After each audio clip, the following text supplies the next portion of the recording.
Ebola survivors safe sex warning issued by WHO has urged Ebola survivors to be even more cautious during sexual contact to ensure the virus is not passed on to their partners. The warning comes after a survivor was found to have traces of Ebola in his semen almost 6 months after recovery. This is some 90 days later than previously documented. It is unclear whether Ebola can still be spread at this point, but officials have launched further investigations to evaluate the risks. New evidence: there have been no proven cases of Ebola being transmitted through sexual contact with survivors during this or previous outbreaks.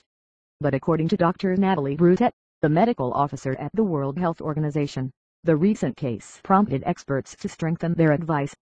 Dr. Broutet told the BBC, "The patient is the first we have seen where there is a trace of virus present in semen beyond 3 months.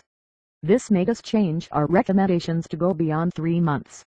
The new advice says, for greater security and prevention of other sexually transmitted infections, Ebola survivors should consider correct and consistent use of condoms for all sexual acts beyond 3 months until more information is available."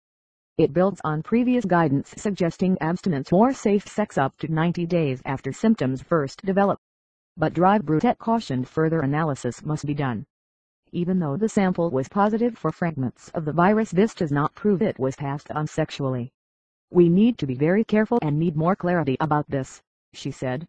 Scientists are planning to send the sample to the Centers for Disease Control in the United States to see if the traces of Ebola they found are active and capable of being spread. And Broutet is helping to set up studies in Sierra Leone and Guinea to offer male survivors further checks. According to the WHO, there is no current evidence